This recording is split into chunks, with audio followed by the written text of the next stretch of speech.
Chapter 1. This is the story behind one of the greatest manhunts in history.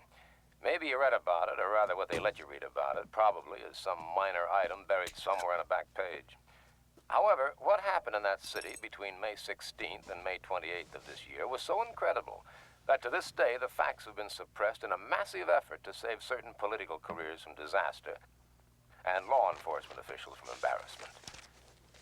This will be the last time I will ever discuss these events with anyone. So when you have finished this bizarre account, judge for yourself its believability, and then try to tell yourself, wherever you may be, it couldn't happen here.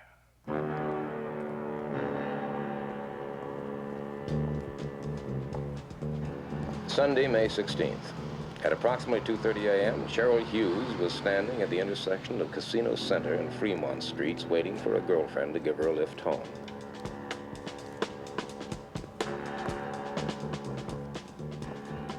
Cheryl Hughes was 23, 5 feet 5 1/2 inches tall, 118 pounds, blonde hair, light brown eyes, swing shift change girl at the Gold Dust Saloon. Cheryl Hughes, tired and hungry, but just mad enough to walk the 8 blocks to her small frame house off the corner of 9th and Bridger. Cheryl Hughes, en route to her doom.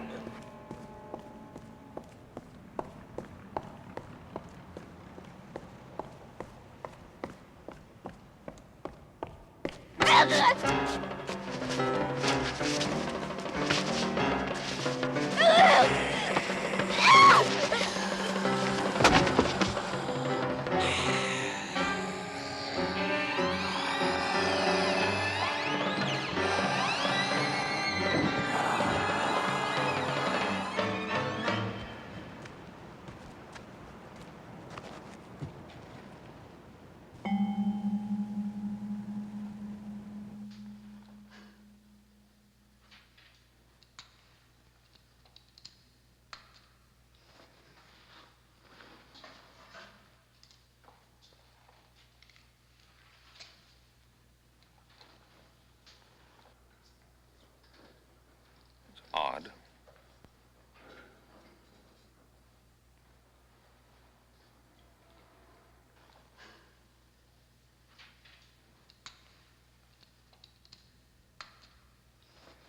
No evidence of dependent lividity either. Peel back the chest flap, please. This should do it. It's incredible. Begin the gross work on internal organs. I'm going to phone the district attorney. And don't talk about this to anyone.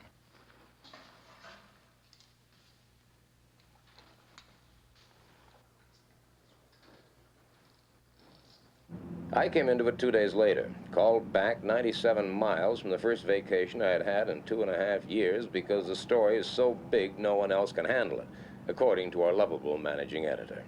Rumor has it that the day Anthony Albert Vincenzo was born, his father left town.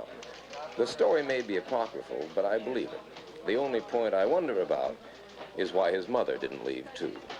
Good morning, slaves.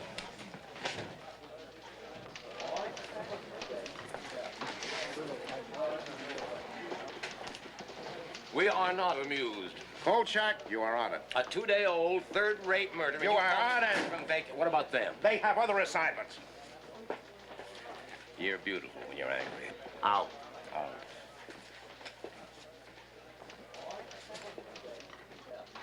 First stop, County General to see one of my most reliable spies. At least he used to be reliable. Hello, Carl.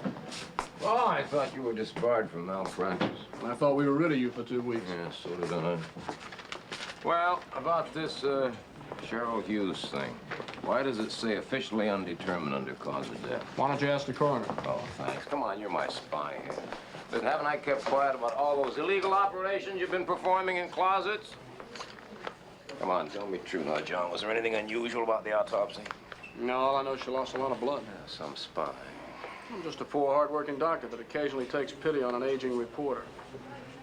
Dr. O'Brien, any Sounds messages like a there for me? Pulitzer Prize story to me. Second stop, the Gold Dust Saloon, and a chat with Gail Foster, one of Cheryl Hughes' fellow workers, and a rather close friend of mine. Poor Cheryl. I feel just terrible about it, Carl. Well, honey, if you don't want to talk about it, you don't have to. No, I want to help if I can. You said that she never had any boyfriends. No, none that I ever heard of. She dated once in a while, but never the same man twice. I don't think she liked men. Yeah? Yeah. She even took karate lessons in case one got fresh with it. You mean that she knew karate? Yeah. Brown belt. Oh, I see him. I've got to go. Bye-bye. In any town the size of Las Vegas, the murder of one young woman hardly causes a ripple. But then the ripple started. Thursday, May 20th, 7:02 a.m.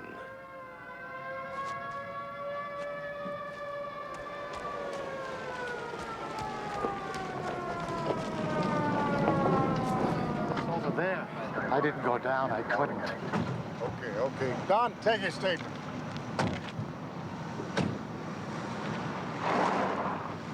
What took you so long, Kolchak? I got a flat tire.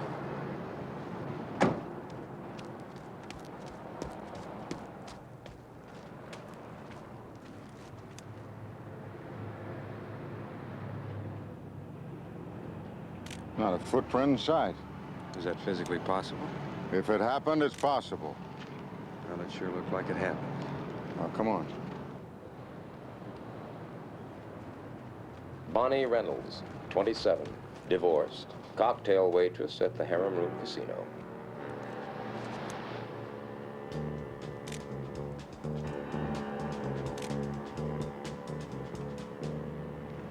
Look at her throat. She must have lost an awful lot of blood. Cheryl Hughes lost a lot of blood, too. You read that in the newspapers, did you? No, I didn't read that in the newspaper. This girl lost a lot of blood, Sheriff. But she didn't lose it here. Anything? We found a purse. There's signs of a struggle up here. But nothing in between. Only our footprints.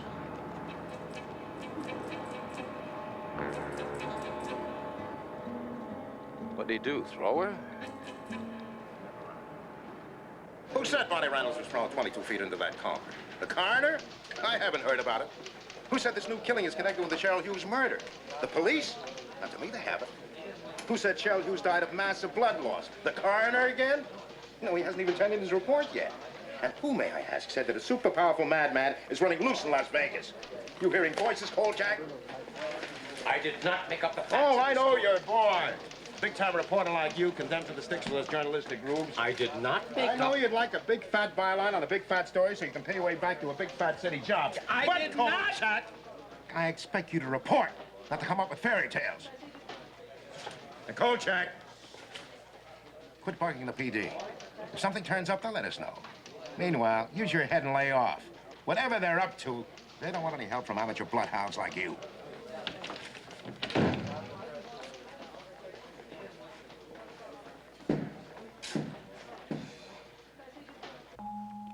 Friday, May 21st, 8:06 a.m. Apartment of Carol Hanachek, swing shift cocktail waitress in the Bird of Paradise show lounge. She'd gotten home around 2:15 a.m., poured herself a glass of milk, opened the back door of the kitchen for reasons unknown, and died like the others. Suddenly, quietly, without disturbing her sleeping roommate only a few feet away. Something of a pattern had started to form, and it was ugly. It was then that people stopped talking. Does that surprise you? Look, Carl, you're not the only one that likes to play detective. The police, the sheriff boys, they all think they're pretty good. And they don't need you. You know, you really make me feel wanted. We've had 3 murders in town, Bernie. We have one tremendously strong guy, maybe more, who goes around killing young girls. And they all lost a lot of blood. Hey, you weren't supposed to know about that. No, I'm not supposed to know about that. That I know. What about you people down at the Bureau? No, this is nothing for the Bureau to mess with at this stage. Yeah, well, you could make some unofficial inquiries for me. Like? Well, like, you could check around the country and check all the hospitals and see if any of them have had corpses recently, like ours, you know, all with a big loss of blood. You could check all the insane asylums across the country, the bug houses, see if they released recently a nut who thinks he's Count Dracula, even if he's done nothing to prove it. Do you believe in vampires, little boy? Oh, that's funny. That's very funny. It's very funny, Pretty. Ha-ha. What are you going to do? Are you going to sit like a cheap gonoph guzzling my beer? I'll think about it, okay?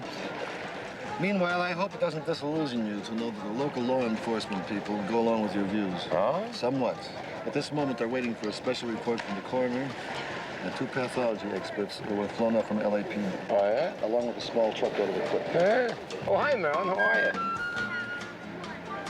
Hey, I like your luncheon place. Yeah. Well, say, if you want to hear the special report, meet me at the sheriff's office. Starts at 6:30. Hey, thanks. Don't thank me, just be there. Where you going? Oh.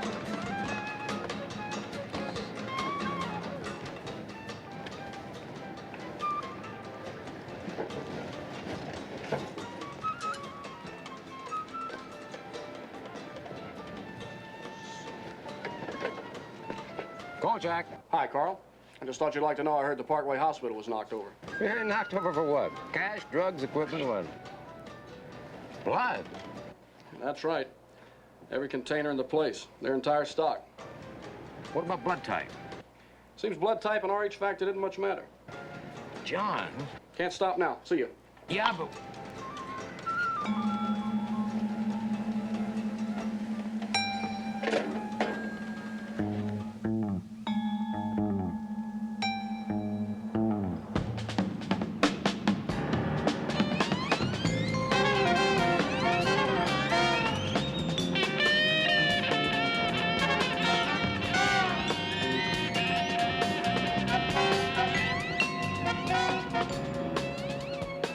p.m., Clark County Courthouse.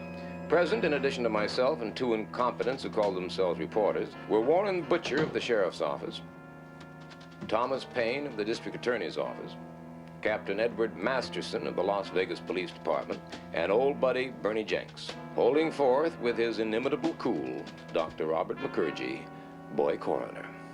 We found that death in each case was extremely swift, coming in something less than a minute.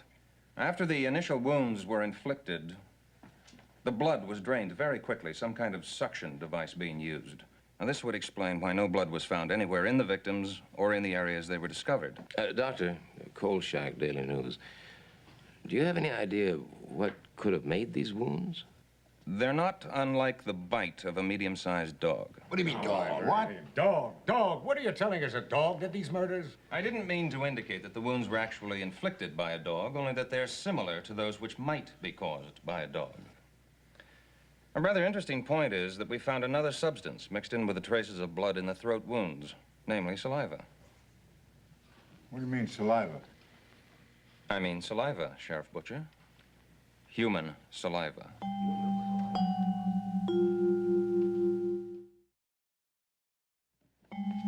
If McCurgy had suggested that the murders were committed by a giant butterfly, he couldn't have made more sparks. Now, what do you mean human? Are you suggesting that each of these women was bitten in the throat by a man? At present, the evidence points that way.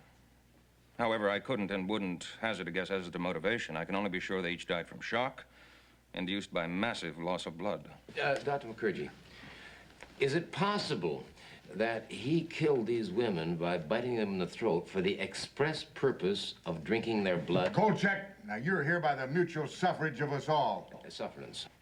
What? It's sufferance, Sheriff. Well, whatever it is, just shut up. I'll answer that. There have been cases of people who, through some mental derangement, have come to believe they were vampires. In Germany in the 1920s, there was one fellow who did use his teeth to rip out his victims' Now, we throats. are not going to jump to any conclusions about who or what killed these women.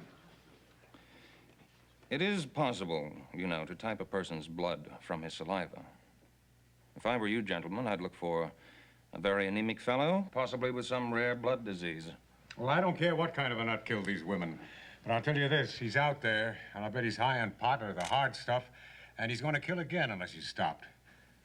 Masterson, what have your people got on this Parkway blood theft? Well, the latest is the nurse said she saw something funny out there last night, or early this morning.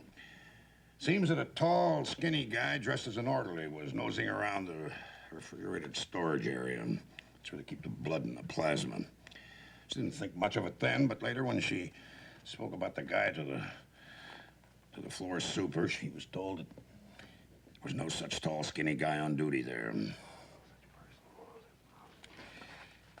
Description as follows. White male adult, 6'2" to 6'4", thin, about 175 pounds, with pale complexion, dark hair. So we start looking for a man, local resident, or worse yet, some outsider who may not even still be in the area. We'll check the airport, the bus terminal, railroad station, blockade the highways, and if we're lucky, we'll get him. If he's stupid enough to still be hanging around after 3 crimes. Now, you got any other suggestions? Just do it. All right, let's break this up. Thank you, Dr. Thank you, Doctor. Mr. Payne, I shouldn't be too inclined to reject Mr. Kolchak's theory out of hand if I were you. It is at best highly speculative, but not altogether unwarranted. Kolchak. You can throw away that cassette. Now, this vampire stuff is to stay right in this room. Until we have the assailant in custody, we say nothing about these women being drained of blood. There'll be no rumors, no reports in the paper. The official opinion at this time is that the cause of death is undetermined. We don't want to cause a panic. It's bad for police operations. It's bad for the people. And it's bad for business. Thank you for your cooperation. Oh, Kolchak, I want to have a talk with you. Now, boys, there's no reason to bother the doctor anymore. I have a prepared statement in my office. You can go back to the lab. Kolchak, you're becoming a real pest. I'll have to have a word or two with Vincenzo about you. You know, maybe one of the other boys at the office should handle this from here on. Keep your nose clean, son. Stay out of other people's business. It's healthier that way. Carl, will you watch what you're saying? You know these guys. You could find yourself out of a job in 86 all over town. That go for you too, Jenks? Oh, boy, who can talk to you when you get like this? Now, listen, I'll nose around unofficially for you on anything you bring me, just between the two of us. But do me a favor and stay away from me for a few days, just for friendship's sake.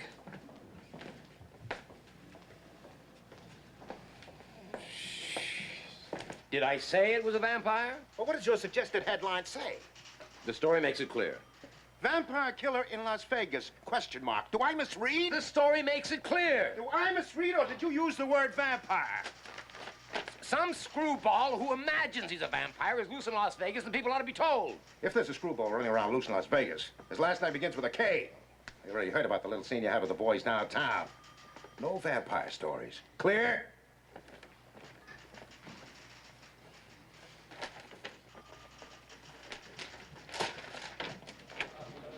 How about a special featurette with a border of roses? An interview with the 2 girl victims in heaven with a celestial choir in the background. Ow!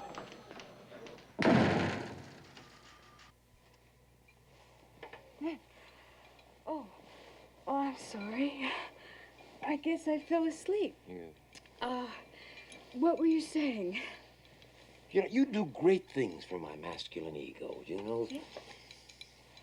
Well, actually, I was saying that I think that Vincenzo has a new sense of a tree stump. It's got to be one man. It's got to be.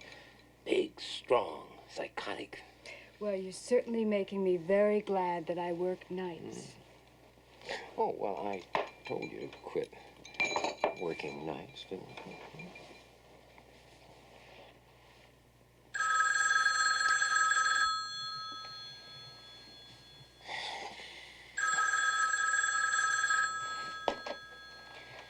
Kolchak.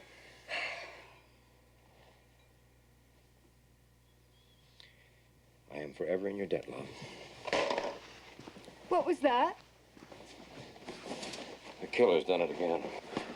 Oh, no. Only this time, he was seen.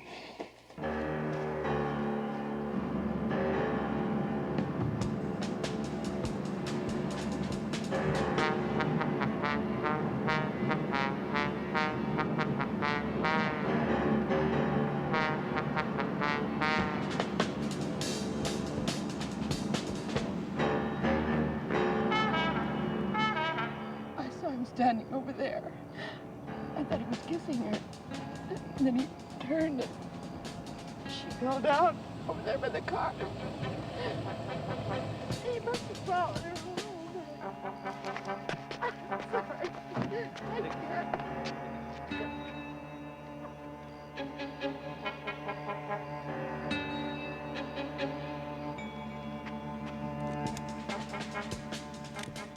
Victim number 4. Mary Brandon, showgirl, 25, 5 feet 8 inches tall, 125 luscious pounds. Less the weight of 12 pints of blood, of course. Well, looks like Bela Lugosi's struck again. Knock it off. It's her daughter. Oops. I'm all right now. Now, the car he drove away in, was it new? No. It was a few years old, I think. It was a maroon coupe. I'll call it in. Barney, may I, Yeah, but take it easy. I'm sorry, ma'am. Kolchak, the Daily News. That was your daughter? My best contact in Las Vegas has always been Helen O'Brien, chief switchboard operator at the county courthouse. Oh, adorable. You're a sadist. Oh, I could take a bath. Ah, over my dead plump body. Listen, you magnificent morsel. The DMV is checking on the suspect's car. Now, you couldn't help me in that area, could you? Of course not. Bribed again. Kolchak? No, Bertie. Come on. How'd you like to see the killer's face?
Sherman Duffy of the Chicago Globe once described a reporter as follows.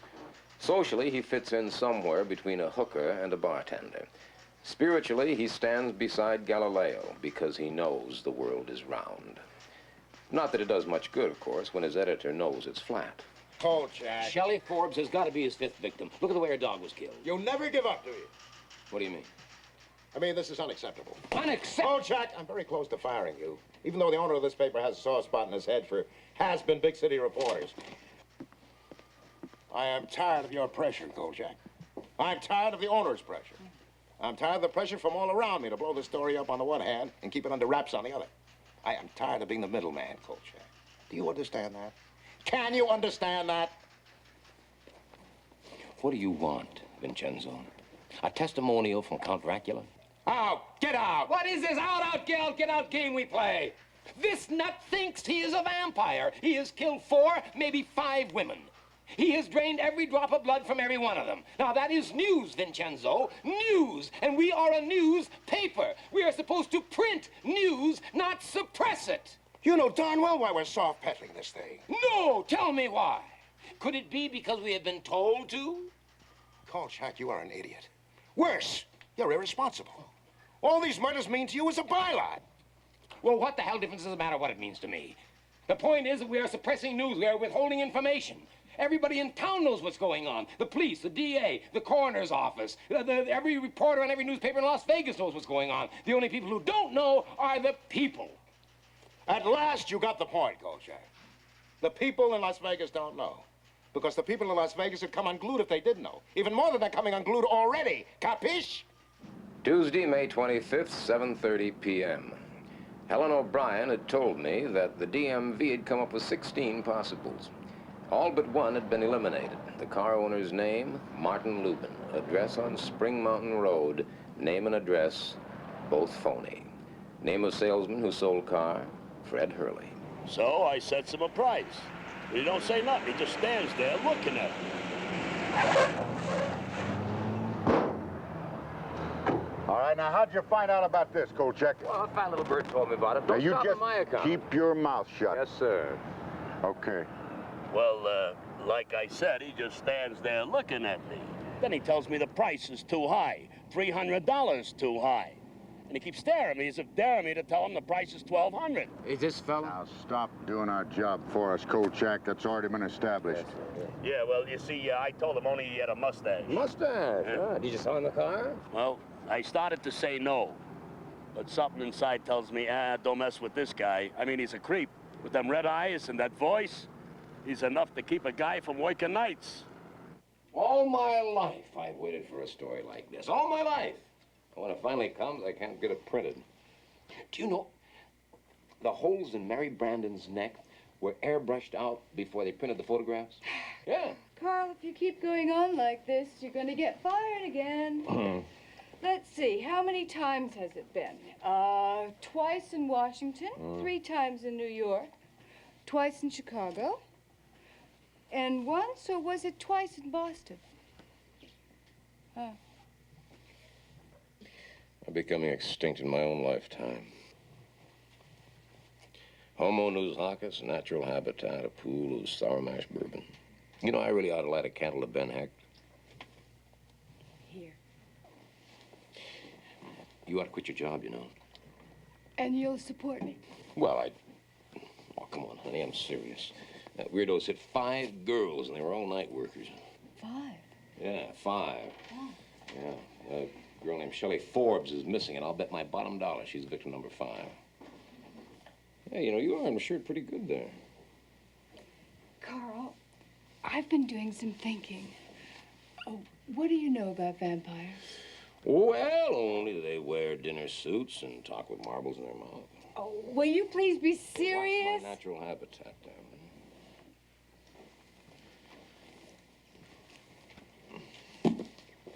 Open it. Oh. Everything you always want to know about vampires, but we're afraid to ask. No, you're going to look at it. Come on, why? Well, what if the killer's a real vampire? Oh, honey, please. I've had Well, a very he's done long everything week. that's in this book. Whoopee. You're going to read it. Yes, all right. I'm going to read it. Ooh, ah. Oh, now, come on. You're a big, tough reporter. You can take it. You might even get a good feature article out of it. That's it. Ah. Since the beginning of man's existence, there have been creatures of the night, crazed monsters that track the bloody prints through the pages of fact and fiction. Of them all, the vampire seems to have accumulated the largest body of documentation. By night, the vampire is virtually indestructible, fearing only the sign of the cross. Before daybreak, he must return to his coffin, otherwise he will be destroyed by the purifying rays of the sun. It is then, while he lies dormant, he can be destroyed by hammering a wooden stake through his heart. According to the legend, the victim of the vampire will ultimately rise again as the living dead and must be destroyed in a similar manner. From any source available, the vampire must have blood.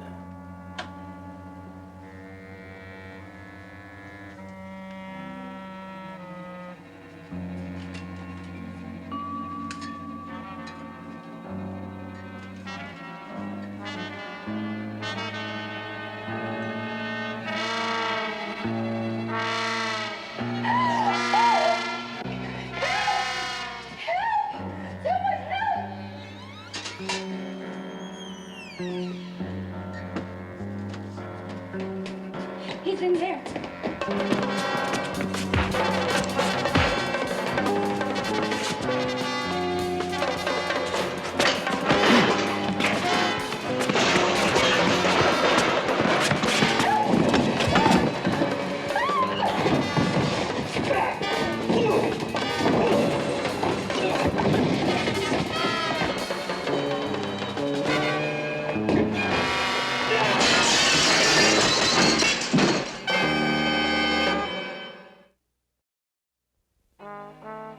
I was doing double duty as night editor when the PD squawk box went crazy about a wild brawl at the old town hospital.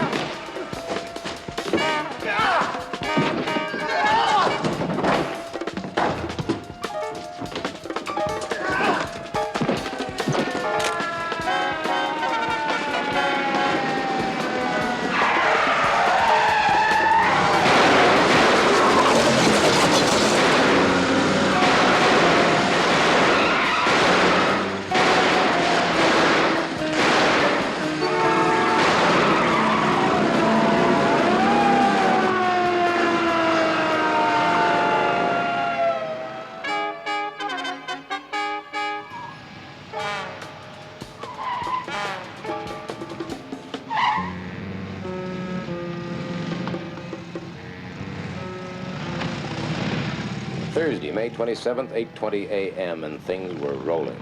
Our morning edition hit the streets, recapping all the action at the hospital. The TV people, as usual, had missed out completely, and the radio stations were literally reading our copy on the air. But now the whole lid was really blown off. The maniac had been identified. Sorry I'm late. I just got these out of the suit. Yeah. Now, here's a rundown on the Scotland Yard and the Interpol findings. Subject, Janos Skorzny. Born in Craiesti, Romania, 1899. Now, wait just a minute. You trying to tell me this guy's over 70 years old? Come on, Bernie, your boys have come up with a wrong man. Like hell we have. These facts have been triple-checked and confirmed. Now, look, I've been up all night, and I'm pretty tired. Now, do you want it or don't you? All right, Bernie, just take it easy. Let's hear it. All right. Skorzny's father died in 1923. He left somewhere between $75 and $100 million. At this time, he began to travel, and he became known throughout Eastern Europe as a big lover of nightlife. Now, we don't have a lot more on him before World War II. However, Scotland Yard reports that he showed up in England just in time for the German Blitz. I'm sure Mr. Kolchak will find the following facts of interest. Such formality from a man who always guzzles my beer. While in England, he passed himself off as Dr. Paul Belasco, specialist in hematology research. His work involved freshly killed air raid victims from various London emergency rooms. As a matter of fact, at his residence in Shafto Court, he installed several kinds of sumps, tubs, and an extremely large commercial meat freezer. In 1948, he turned up in Canada still as Dr. Belasco, and further checking made his presence known in almost every place along the U.S.-Canadian border where rioting and violence and a number of dead bodies were found. We believe he left Canada for Vegas April 19th under the name of Detective Constable Alan Hensley. Now, because of his British citizenship, he is an international fugitive. So my people are very interested in him. This is no longer just a local matter. Now, gentlemen, the one constant that has shown up in all of our reports is that Scoresny's travels have always been accompanied by a number of unexplained killings, many of which have one thing in common: a massive loss of blood. So, if Scoresny is not the vampire of Mr. Kolchak's theories, he is certainly the suspect of multiple homicides extending back some 30 years. Mr. Jenks, you seem to be running this show. Could I have a minute to say something? Mr. Kolchak, you have the Kolchak, you keep it short. I was at the hospital yesterday, and a lot of things were happening that you just simply cannot explain away. Sheriff, your own men shot at him, some at point-blank range. How come it didn't even slow him down? How come a man over 70 years old can outrun a police car? How come the same man, when slugged in the head, doesn't even bleed? Now, I saw those gashes in his head, and whatever was trickling down from those wounds, it was clear. It was now, this guy's got a motor mouth. Can't we shut him up? No, let him hang himself. Then we'll finally be rid of him. So far, he has killed 4, probably 5 women. Now, the coroner said that those bite marks on the throat were made by human teeth. He practically confirmed the fact that he actually drank their blood. Now, wait, now, whatever the Scoresny may be, he seemed to be functioning as if he were a vampire. Now, you can go on operating as if he were an ordinary man. That's up to you. But I know that the only way you're going to get him is if you proceed under the assumption that he's a real live vampire. Now, the research that I've been able to find... Wait a minute, Kolchak, have you lost your mind? Can you imagine the total blind panic this town would be in if the public were told we were actually looking for a vampire? Not to mention the irreparable damage it would do to the image of law enforcement in Vegas. That's what it's all about, isn't it? That's it. Boy, I really can't believe that you guys are so afraid of appearing stupid that you'll ignore the only possible way of nailing him. You listen, Kolchak, and you listen good. We'll handle this by ourselves, and without undue public observation. No undue public observation. You've blown it already. Look here. Look what's appeared in my paper today. People are going to be calling for a grand jury investigation. You can't stop the rumors from all over. Sit down.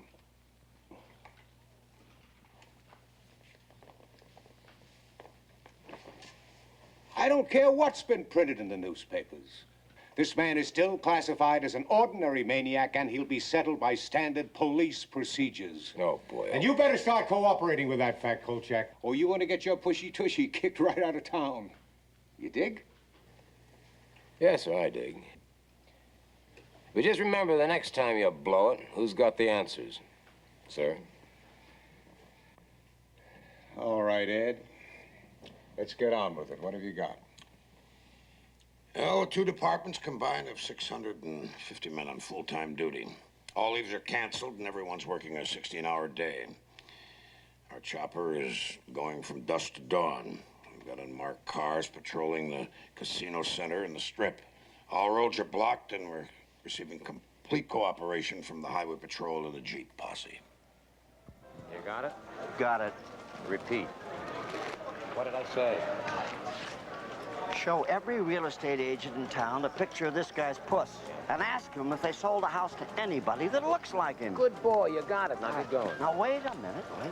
When did I lose this last dollar? Mickey, has the idea of winning ever occurred to you?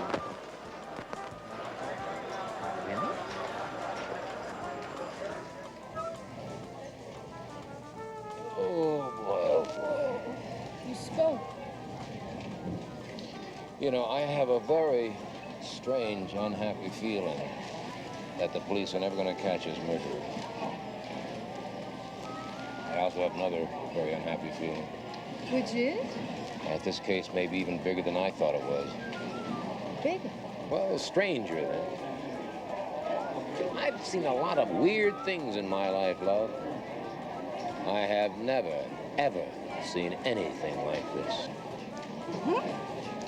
You don't tell me that you're finally going to believe? I don't even want to think about it. Car 14, check out the report of the 2 ladies downtown Casino Drive.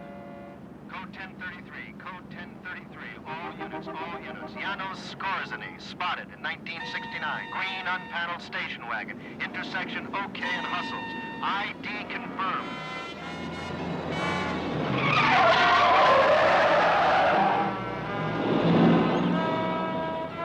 Positive visual contact made.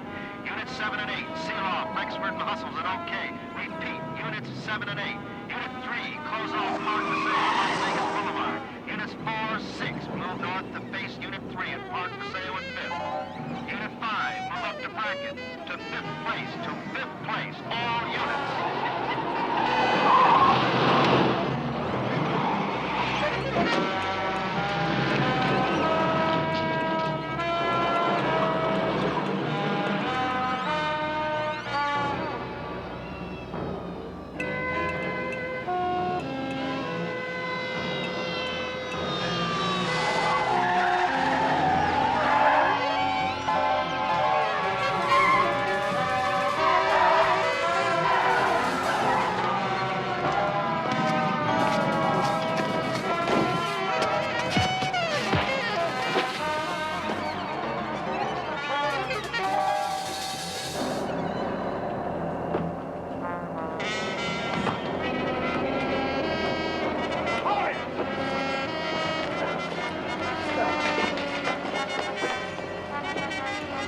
Get up. Slowly.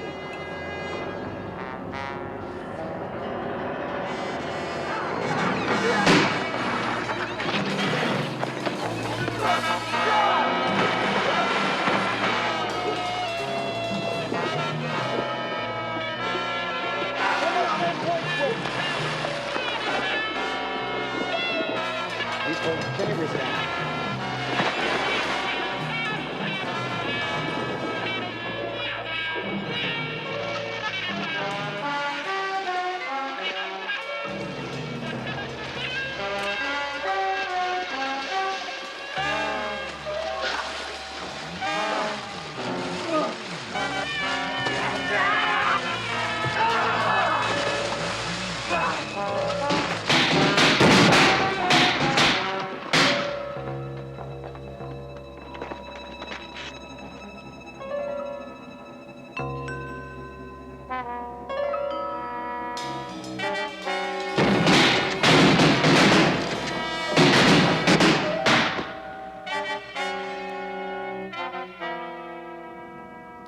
Friday, May 28, 3:17 a.m. Despite the helicopters, the highway patrol, the Jeep posse, despite the blocking of every major road and highway, despite the mass coverage of Las Vegas by every available man in both police and sheriff departments, Janos Skorzeny was still at large.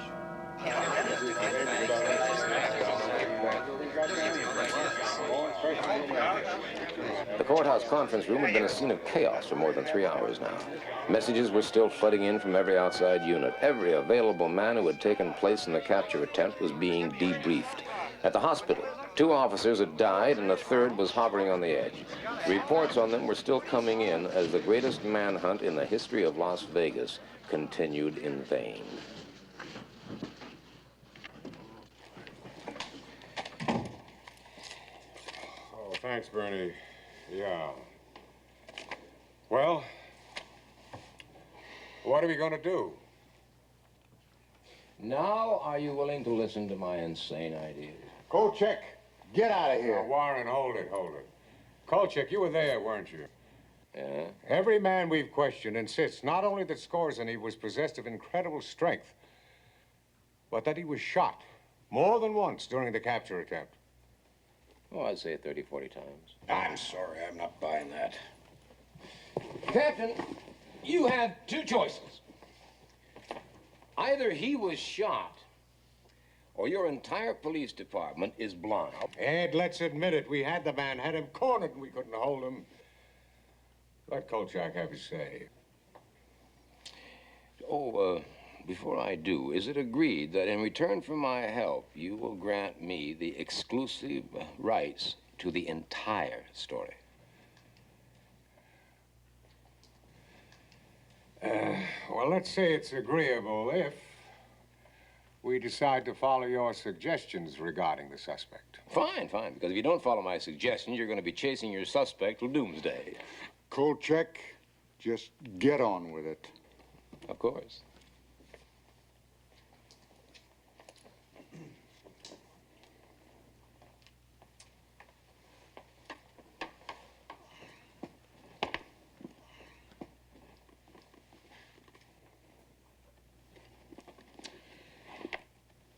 Each man in the field is to be issued one of these, to be carried in his pocket. This gentleman... Where'd you get that? Well, I have a friend who's got a furniture repair store. I woke him up and had him make it. Each man in the field is to be issued one of these and one of these. Are you suggesting that we pound one of these into Skorzeny's chest? No, into his heart. There's a legal phrase for that, Kolchak. You might have run into it once or twice in your broad experience. It's called premeditated murder. It's the only way you're going to stop him. You heard your own men. Can they all be wrong? Oh, you can stop your nighttime chases from now on, too, gentlemen. The only hope you have is to spot Skorzeny and then track him back to where he lives and wait until sunrise before finishing him off. He's only vulnerable during the day. At night, he's much too strong. Yes, gentlemen, I hate to say this, but it looks as if we have a real live vampire on our hands.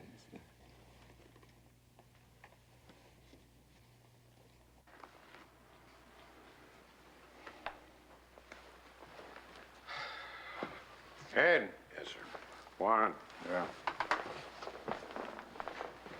Tom, I'd like to be in on this, too.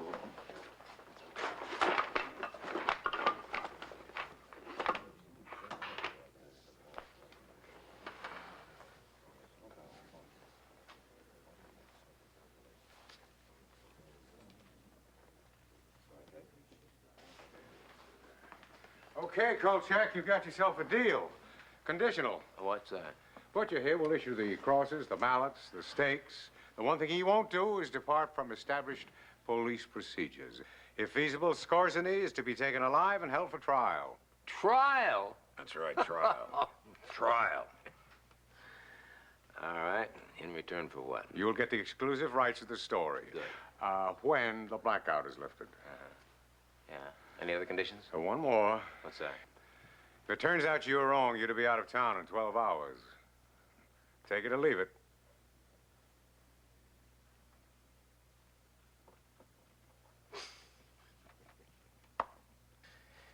All right, I'll take it. Because I know I'm right. And you know I'm right. Right. Ciao.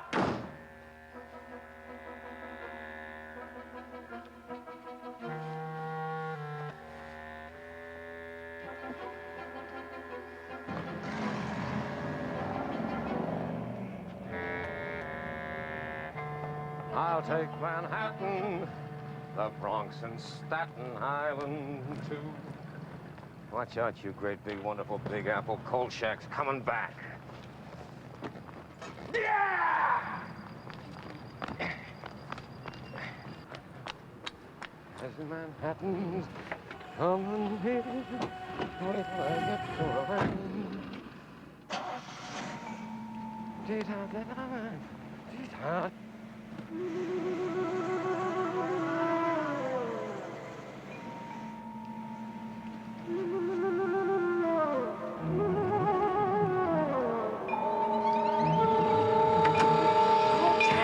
It's me, Crawford. What are you doing driving off with me in the back seat? What are you doing in my back seat? I wanted to talk to you. I saw your car parked here, so I got in to wait for you, and I got sleepy. You got sleepy. Hey, I think I found the house.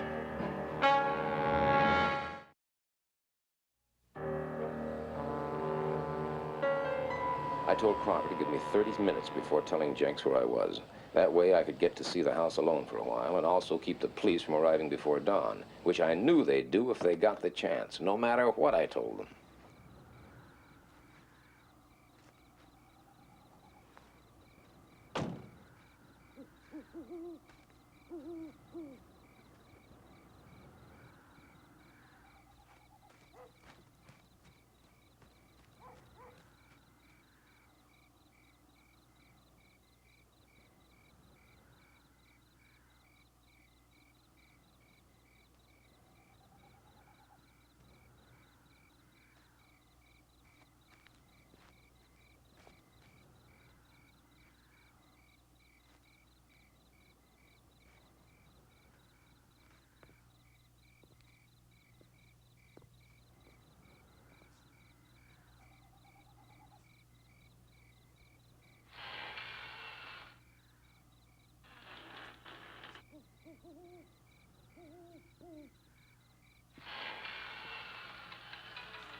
Chevy Forbes.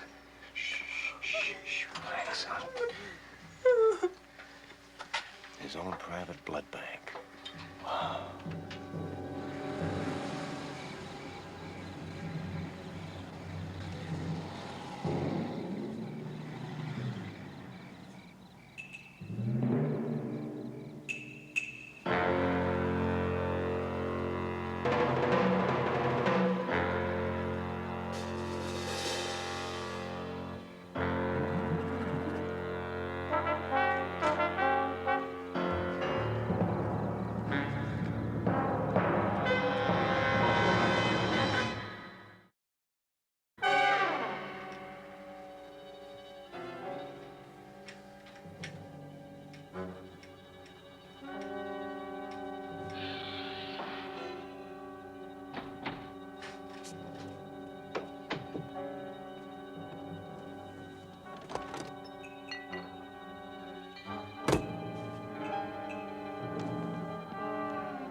Hold still. It won't stick.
Do you think they'll print it? I know they will. We've got an agreement. Hey, you look kind of tired. Do you want me to drive you to the office? Go on, Hushabye. Hushabye. What? Yeah, but I want to finish this in time for the special edition. Hey, why don't you stop working nights Oh, Carl, not that again. and marry me? Yeah, well, you're a good cooker and a good kisser. Why not? Oh, baby, you're gonna love New York City. Honey, after this story hits the news services with my byline on it... Us married? Yes, us married! Don't look now, baby. But Kolchak's coming back in style.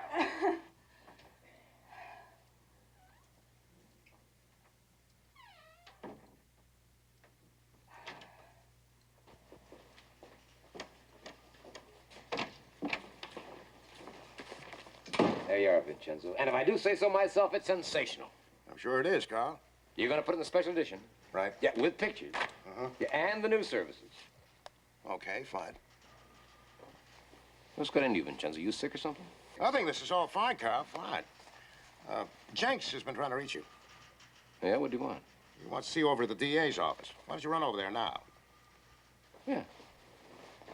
Kolchak. You're one hell of a reporter. Thank you, sir.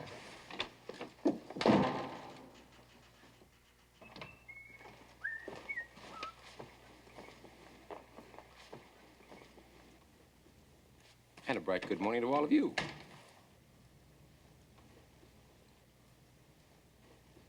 Bernie, what did you, Is your name Carl Kolchak, and do you reside in the city of Las Vegas? Well, you know my name's Carl Kolchak. What's going on? Carl Kolchak, you're under arrest on the charge of murder. The state requires that you be informed that you have the right to remain silent. No. Oh, no. No chance. You're not going to pull that one on me. No. Kolchak! You are under arrest.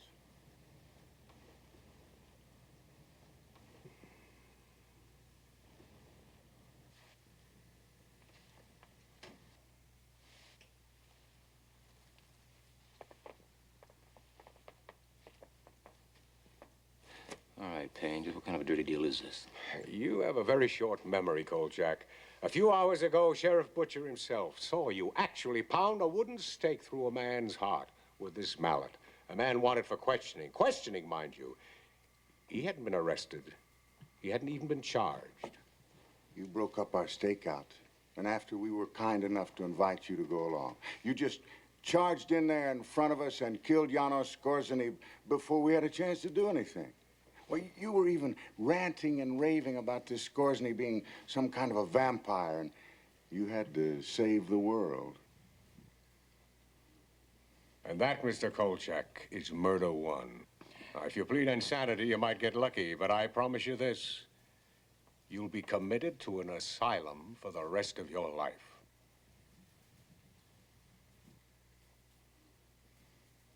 I pull your fat out of the fire, and you do this. Carl, will you just sit down a minute and listen to them? Bernie, you were there! Carl, just listen.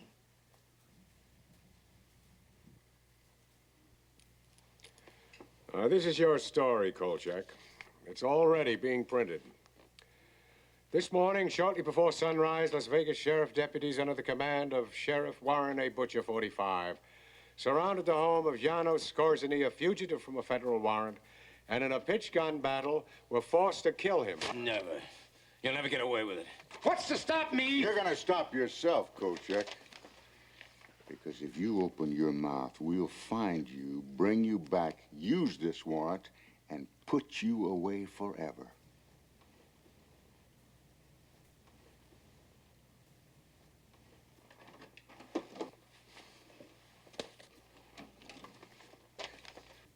Pick him up, Kolchak. Pick him up and get out of town. Now, we'll take care of your back rent. I want to call Gail. She's not there, Carl. What have you done with her? Nothing. We just asked the young lady if she'd be good enough to leave town. She's an undesirable element, Kolchak, and we don't want undesirable elements in Las Vegas.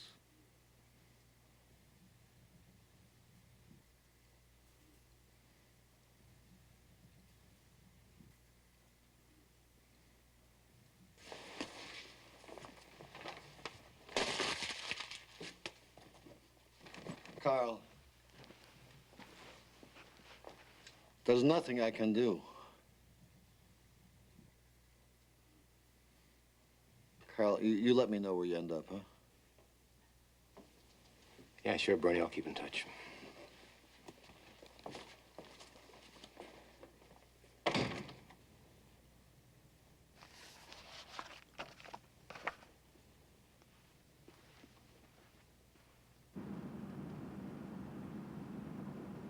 So all the loose ends have been gathered together and tied into a pretty knot right around the neck of guess who. After I left town, I began putting notices in the personal columns of newspapers from San Francisco to St. Louis. Until I ran out of money, that is. So far, I've received no answers, but I'll keep trying, even though I don't think I'll ever find Gail Foster again. Maybe it's just as well. So that's it. The book's finished, and now you'll have to judge for yourself. I must warn you, however, if you try to verify this account, you will find it quite impossible.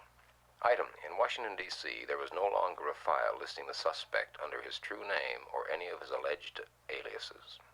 Item, in Las Vegas, all of those who were involved have either left town, aren't talking, or are dead. I haven't had a decent night's sleep since all this happened. And now you might find it difficult, too, because there is still one fact that cannot be buried. After the death of Janos Skorzeny, he and all of his victims were immediately cremated. Why? Remember the legend?